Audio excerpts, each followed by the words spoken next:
Hi guys, welcome. Dan here from the Magic Junk Drawer. So today I wanted to talk, it's kind of like a law of attraction video, but it's sort of a story, story time. So this, this story is about one of my friends, but I have to tell you that I've done the same thing. Actually, her and I were notorious for doing things like this. So years ago, like when we were like college age, she was actually in college at the time.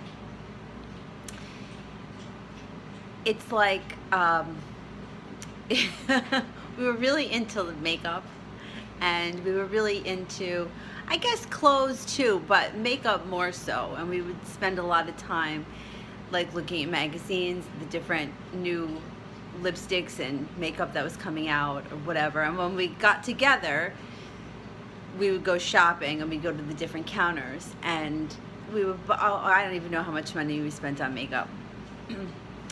And it was almost like searching for some miracle product that was just going to make everything all better. It's like the answer was in that eyeliner or whatever it was.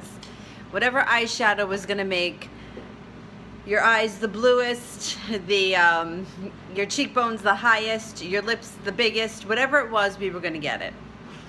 So this is so funny. And it's like, even at the moment, we knew what we were doing, but we still did it anyway. So maybe that's something that you could relate to. So Gerlan, if she's watching this video, she's going to crack up. I'm telling this story, but I won't use her name, had come out with this lip gloss that it was a little tube. Now in the ad it looked like a tube that was maybe that big, and it had 4 colors, one stacked on top of the other. Now my friends who labeled me Rose, because they said that when we got old I was going to be Rose from the Golden Girls. Yeah, well, Rose over here was thinking to herself, that wand, when you put it in and pull it out, is going to mix those colors together. But I'm not saying anything because I'm thinking, she's got to think that, right? I mean, that's got to happen. And I'm the dumb one, right? Anyway, I didn't say it. I didn't say anything. And then I was thinking, well, maybe there's some way they have them separated. Who knows? Anyhow. So, of course, she goes to whatever store. I was probably with her at the time buying 80 lipsticks myself, and they didn't have it in stock yet. So now it becomes a mission. We go from one department store to another department store, and then we cross the state line, and now we're in another state, and we're at every makeup counter trying to find this little lip gloss, which of course we can't find. So because we can't find it, we want it that much more. And now it's got to be like, we got to get that lip gloss. So she calls me one day and she tells me that she got up before the mall even opened and drove across the bridge into another county, and she waited at this high-end mall, and she was like in her pajamas because she was sure that they had the lip gloss. Well, of course they didn't have the lip gloss. So anyhow, so this goes over the course of a couple of months because we can't let anything go, we gotta have it. So finally she borrows a car, she double parks, she runs into some department store in the middle of the city, and she gets this lip gloss. And she comes home with the lip gloss, and let me tell you that the lip gloss was like maybe that big. And it was probably like $112 because everything was crazy priced. But we always worked, so we always had money to buy crap like this. Maybe if we would have saved all our money, but no, we had to have these things. Anyhow, so she gets home with the lip gloss, and lo and behold, like all the other 7,000 lip glosses that we have, she hates it. And of course, the wand winds up mixing everything together, and now all of a sudden, instead of having 4 colors, you have one mashad color, whatever, mixed together. So why am I telling this story? Because, and we knew it at the time, and we did it anyway, being on the hunt, looking for something that is going to fill the void that is inside you just doesn't work. There's always going to be another lip gloss. Oh, the dog's, sorry, the dog. So the point is that I get a lot of people calling me, or like for tarot readings, or I do a lot of tarot stuff and astrology readings, and people are asking questions, or they get frustrated when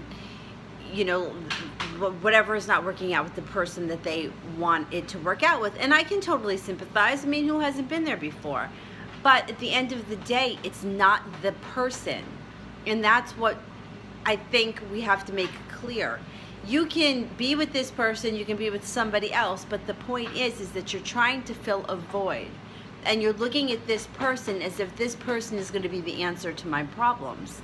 Like, I'm not going to feel unworthy or undesirable or unloved if this person calls me back. And that's not true. You've got to change all that first, and then the person will show up. So, and I'm going to say that I think that many people, or most people that are calling looking for tarot readings, are looking for answers when it comes to either finances or love. Like, those are the most of the questions. And it's really hard to explain to somebody that you've got to cure the issue within yourself first, because you know what's going to happen? You can get the guy back, you can get the girl back, and then it's going to be, and when are we going to get married? And when are we going to buy a house? And I'll be happy when we get another house. And now I have to have a baby. And now I have to have 2 babies. And now the girl across the street has 3, so now I want to have 3 babies. And then we have to have a bigger house. And now we have to go on vacation. And now my kid's got to be a straight A student. And all of these things are never going to fill the issue that's inside you, because you can't fill that issue with something else. It's just like the lip gloss. Just like now, like after that lip gloss was no good and it got tossed in a drawer, now we were out looking for another one, because there was something that we were trying to, some kind of a need that we had, that we thought somehow it was going to make it better. And it's still a running joke that, oh, I bought another lip gloss, and what do you know, it's the same as all the other ones I have.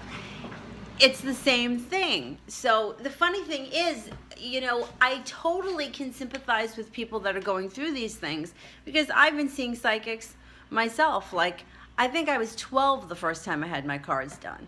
And it's been an ongoing journey since then. But learning with things of like the law of attraction and all of this stuff these days, it's really changed a lot of how I feel. I feel like the cards are great. They tell a great story. But how can somebody not come up in your energy field when they're all you think about? How can somebody, like, if you're constantly thinking about your ex-boyfriend and then you want to do a reading, of course this person's going to show up, because it's all you think about. And I'm not saying that there's anything wrong with that, but if you stop needing somebody else so much, that's when the people show up. It always happens. It always happens. Look back on your life and look back on every time a relationship ended, or a job ended, or something happened that you were like reluctant to let go of. Once you let go of it, the opportunity shows up again. It always happens. It always happens. And, working on that, it's not easy. It's not easy. It's not easy to say, I'm okay being alone. I'm going to be alone. I'm going to wait for the right person, and I'm not going to freak out about this, that, and the next thing, because you know what'll happen, and this is worse. You be with this person, and it doesn't work out, and immediately you replace that person with someone else, and for all the wrong reasons. And you're no happier. They're just a body. They're filling the same hole that the lipstick was filling. Like, that's all it is. And then what happens? It doesn't work out because it was for all the wrong reasons. It was an ego-based thing. Your ego needed it. And now you're on to the next thing, or you're living out this drama, but there is no real happiness there. So my point here is, and I hated when people would say this to me. And usually it didn't come from psychics or astrologers. It usually came from therapists. You need to work on yourself. You need to work on yourself. You need to work on yourself, because you need to believe that you're worth more than whatever it is this person didn't give you that you're still trying to get from them. Because getting something from somebody else it's a temporary fill. It's like, you know, when one house is not big enough, there's going to be another house, and then another house, and then another house. And then how big? How much? You know, a 1-carat diamond ring, a 2-carat diamond ring, a 10-carat diamond ring. There's always going to be a bigger diamond. There's always going to be a bigger house. There's always going to be more to stick in that hole if you don't fill it yourself. So that's just some food for thought, because over the last couple of weeks, probably because Mercury's been retrograde, I've had a lot of people asking the same type of questions.